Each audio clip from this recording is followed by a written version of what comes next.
Well, hello and welcome back. This is going to be just a super fast update on what happened for me financially in March and statistics, and then moving right along.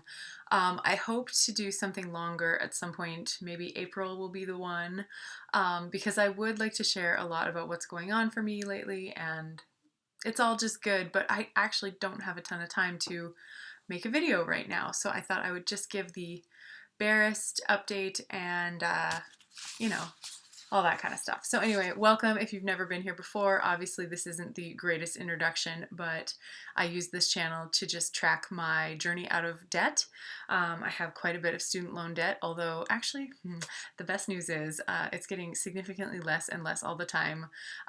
So this month, oh my gosh. Talk about a disorganized video. I just got done paying my bills and I decided I'll just jump on, make a video, and be done with that part as well.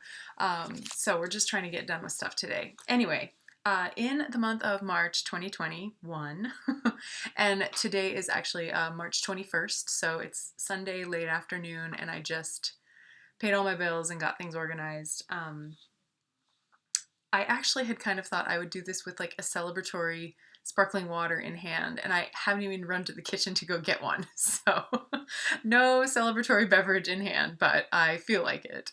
Um, the most exciting thing is that the student loans that I had with the organization called Navient, they were that is through the Department of Education, so they have had zero interest since the CARES Act passed last spring, which was wonderful. That was like the most motivating thing that's ever happened. And um, yeah, that was just incredible for me to realize then, well, if I can make progress just on principle, um, let's get serious. What could I accomplish? And I had initially set out to pay off $10,000 during the 6 months that there was supposed to be no interest.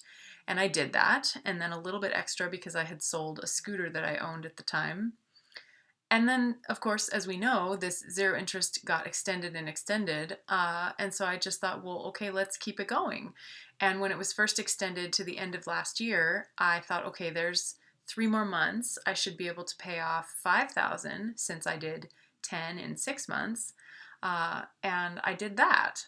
And so, and of course, then by then I knew that the zero interest would be extended at least to the end of January. And I thought, okay, that's great. That's 1 more month.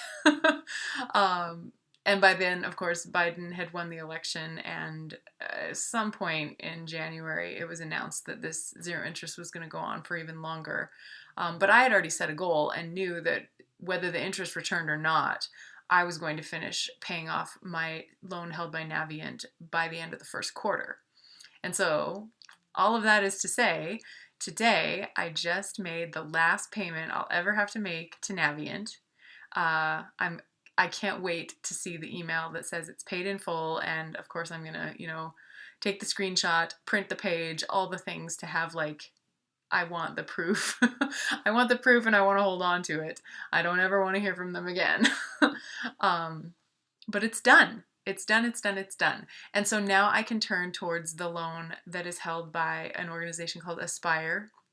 And that one is actually still my undergrad loans, but they've been held with 2% interest. And so I've been making small payments towards that all this time, knowing that that is some interest, but I really needed to kill the larger loan that had the higher interest while there was this great opportunity. And so now I can turn with focus to that much less painful, much less painful loan. And the balance on that is just under $18,000. And so I haven't done the math to look at what's possible as far as a timeline to get rid of that one, but we're looking good. We're looking good. Like maybe a year or so from right now, definitely within a year from now, I should be done. Oh, that's great.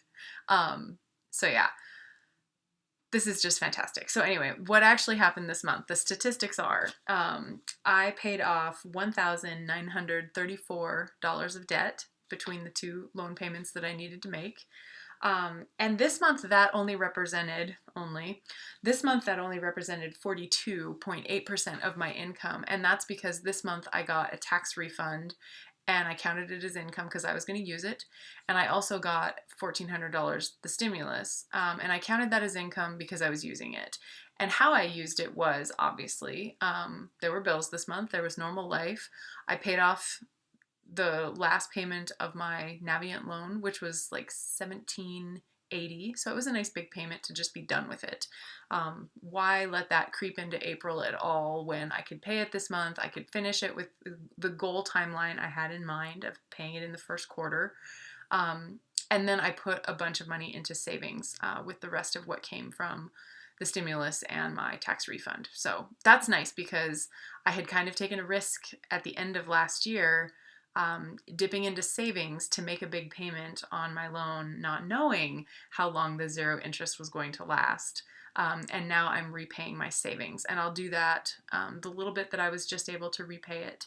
And I will probably, use 60 some percent of my income next month and dump that into savings as well. And that should replenish my emergency fund to the level I'm comfortable with, where I would have 3 months of the bare minimum expenses totally covered. And yeah, and then I can turn with laser-like focus and just crush that other loan. So yeah, that's what happened this month. I am very, very pleased, and I also really want to go get that celebratory sparkling water. So I hope you're doing well, and I'll see you in a month. Hopefully with a little more time to plan and say something more meaningful.